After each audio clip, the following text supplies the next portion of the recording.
नमस्कार प्यारे साथियों एवं विद्यार्थियों, मेरा नाम है दिलीप यादव।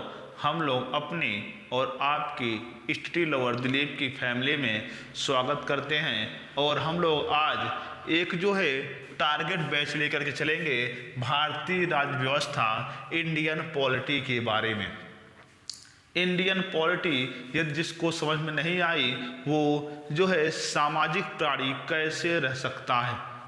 बहुत ही बड़ा क्वेश्चन ये उठा, यदि हम अपने पॉलिटी अर्थात राज्य व्यवस्था के बारे में नहीं जान पाए तो हम भारत के नागरिक कैसे कहलाएंगे।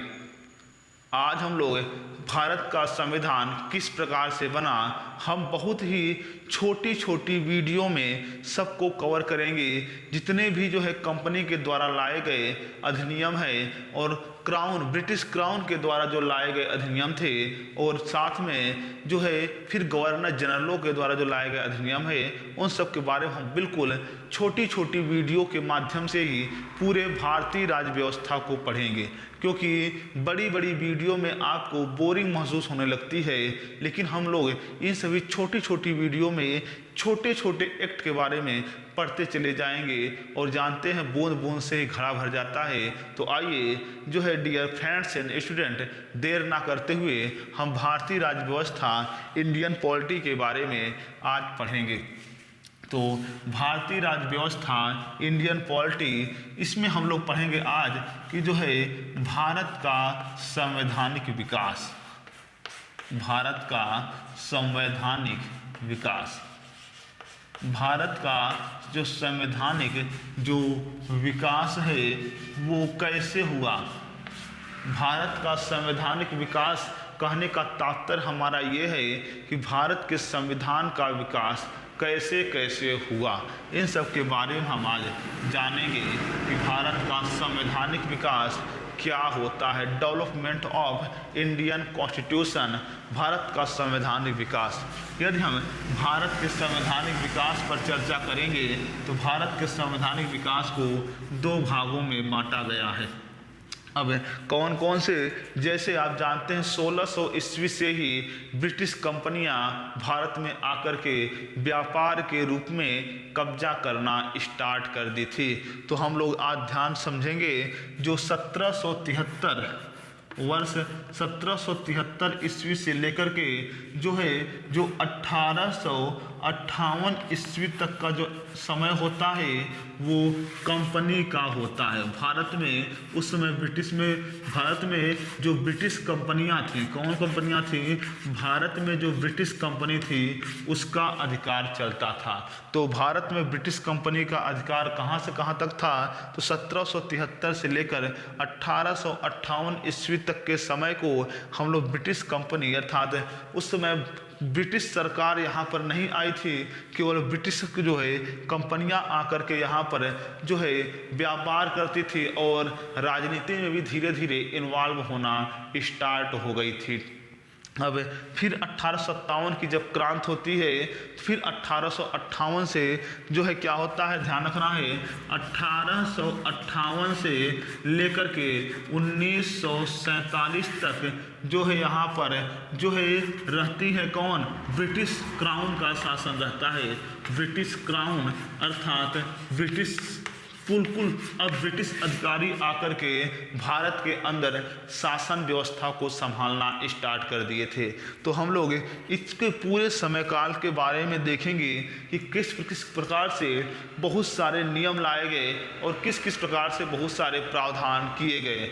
तो 1773 से 1858 तक के समय को ब्रिटिश कंपनी का समय कहा जाता है और 1858 से 1947 तक के समय को हम लोग ब्रिटिश क्राउन अर्थात ब्रिटिश अधिकारी या ब्रिटिश सरकार का समय हम बोल सकते हैं। तो आइए हम इसी भारत के संवैधानिक विकास में ब्रिटिश कंपनी के द्वारा लाए गए एक अधिनियम, जो पहला अधिनियम था रेगुलेटिंग एक्ट, कौन था, तो हम ब्रिटिश कंपनी के लिए ध्यान समझना 1773 हेडिंग लगा लीजिएगा। 1773 ईस्वी का जो रेगुलेटिंग एक्ट था उसके बारे में हम चर्चा करेंगे। 1773 ईस्वी का जो रेगुलेटिंग एक्ट था उसके बारे में हम यहाँ पर चर्चा करेंगे। तो 1773 ईस्वी का रेगुलेटिंग एक्ट जो आया था, क्या वो भारत के लिए आया था? नहीं, ध्यान समझना। 1773 ईस्वी का जो रेगुलेटिंग एक्ट आया था वो ब्रिटिश भारत के द्वारा लाया गया था। किसके द्वारा लाया गया था? तो ब्रिटिश सरकार के द्वारा जो है रेगुलेटिंग एक्ट लाया गया था। तो ब्रिटिश सरकार के द्वारा जो रेगुलेटिंग एक्ट आया था वो किसके लिए आया था? तो भारतीयों के लिए आया था या कंपनियों के लिए आया था? तो रेगुलेटिंग एक्ट जो 1773 ईस्वी का था ब्रिटिश सरकार के द्वारा लाया गया था कंपनी के लिए। किसके लिए आया था? कंपनी के लिए, क्योंकि कंपनियां, जो ब्रिटिश कंपनियां आई थी यहाँ पर, वो बहुत ही ज़्यादा दुराचार करना स्टार्ट कर दी थी, अर्थात भ्रष्टाचार होने लगा था और साथ में जो है वहाँ पर लूट मारी होना स्टार्ट हो गई थी। तो उन्हीं सब को, कंपनियों को रेगुलेट करने के लिए, चलाने के लिए एक अधिनियम लाया गया जिसको 1773 ईस्वी का रेगुलेटिंग एक्ट या अधिनियम कहा गया। तो ब्रिटिश सरकार के द्वारा लाई गई थी और एक कंपनियों के लिए लाई गई थी। कंपनियों में व्याप्त जो भ्रष्टाचार, कंपनियों में व्याप्त जो भ्रष्टाचार है और जो बुराई थी उसको दूर करने के लिए लाया गया अधिनियम था। तो आपको इतना तो क्लियर हो गया होगा, 1773 ईस्वी का जो रेगुलेटिंग एक्ट आया हुआ था ये भारत के लोगों के लिए नहीं आया था, ये ब्रिटिश सरकार द्वारा कंपनियों के लिए लाया गया था, उसको चलाने के लिए लाया गया था, क्योंकि कंपनियों के द्वारा भ्रष्टाचार और बुराइयां बहुत ही ज़्यादा किया जाने लगा था।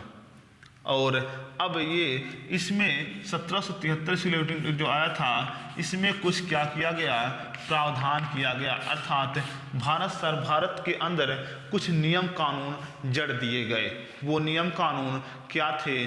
आपको ध्यान रखना होगा, उस समय जिस समय ब्रिटिश कंपनियां भारत में थी उस समय 3 जो है प्रेसिडेंसी भारत में थी। कौन कौन सी? तो एक थी मद्रास प्रेसिडेंसी और एक थी बंगाल प्रेसिडेंसी और एक थी जो है बम्बई प्रेसिडेंसी। तो 3 प्रेसिडेंसी जो है भारत में थी जिसमें ब्रिटिश कंपनियां भारत में रहती थी। तो क्वेश्चन ये उठा, क्या प्रावधान किया गया?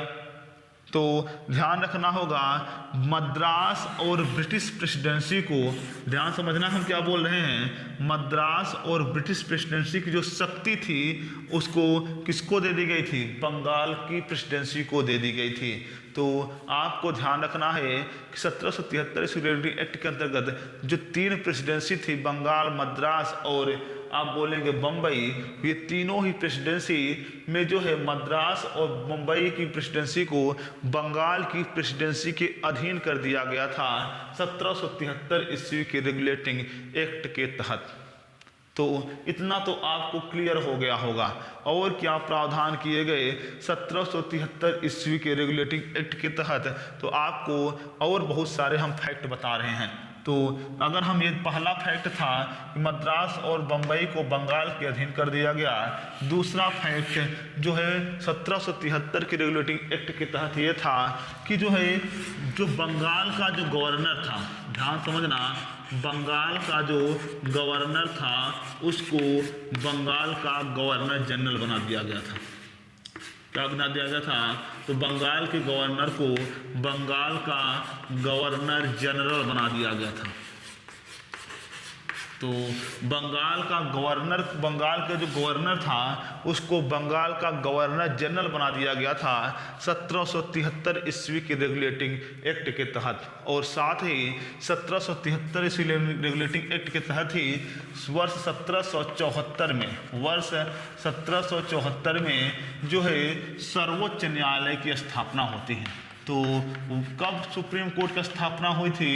तो आप बताएंगे सुप्रीम कोर्ट की स्थापना 1774 ईस्वी में रेगुलेटिंग एक्ट 1773 ईस्वी के तहत हुई थी। तो रेगुलेटिंग एक्ट के बारे में आपको समझ में आ गया होगा। रेगुलेटिंग एक्ट 1773 ईस्वी में आया था, ब्रिटिश कंपनियों के लिए लाया गया था, क्योंकि ब्रिटिश कंपनियां भारत में आकर के बहुत ज़्यादा भ्रष्टाचार, बुराई इन सब में व्याप्त हो गई थी। तो इन्हीं को रेगुलेट करने के लिए ब्रिटिश सरकार के द्वारा लाया गया था। और इसके अंतर्गत क्या क्या प्रावधान हुए, तो बंगाल और जो है बंगाल प्रेसिडेंसी के अधीन कर दिया गया था मद्रास और कौन सी मुंबई की प्रेसिडेंसी को, और बंगाल के गवर्नर को बंगाल का गवर्नर जनरल बना दिया गया था। और इसी रेगुलेटिंग एक्ट के माध्यम से ही 1774 ईस्वी में सुप्रीम कोर्ट की स्थापना होती है। और इस सुप्रीम कोर्ट के पहले जज जो बने थे उनका नाम था एलिहाज इम्पे। तो सुप्रीम कोर्ट के पहले जज जो बने थे उनका नाम था एलिहाज इम्पे। तो एलिहाज इम्पे फर्स्ट सुप्रीम कोर्ट के जज बने थे 1773 ईस्वी के, जो सर्वोच्च न्यायालय की स्थापना हुई थी। और इसी के साथ हम इस जो है 1773 ईस्वी के रेगुलेटिंग एक्ट के अंतर्गत आने वाले महत्वपूर्ण तथ्यों पर प्रकाश डाले हैं। इसी प्रकार कल हम लोग आएंगे अपने 1774 की पिट्स इंडिया एक्ट के बारे में। तो तब तक के लिए आप लोग जो है इसी प्रकार से प्यार बनाए रखिएगा। और जितने भी बच्चे जो है यूपीपीसीएस, यूपीएससी इन सब की तैयारी कर रहे होंगे, हम इस छोटे छोटे जो है वीडियो के माध्यम से उनके अंदर की जो है, जो जैसे इंडियन पॉलिटी वगैरह लक्ष्मीकांत की सरल भाषा में तो लिखी है, लेकिन साइंस बैकग्राउंड के जो बच्चे होते हैं वो भी तैयारी करने की प्रयास करते हैं, तो उनको समझ नहीं आता कि कैसे करें। तो हम लोग बिल्कुल छोटी छोटी वीडियो में एक एक एक्ट के बारे में पढ़ेंगे और बहुत ही अच्छी तरह से समझेंगे। तो इसी प्रकार से हम इस वीडियो का अंत करते हैं। यदि आपको ये वीडियो अच्छी लगी होगी तो लाइक कर दीजिएगा, और ये चैनल पहली बार आए होंगे तो सब्सक्राइब कर लीजिएगा। जय हिंद।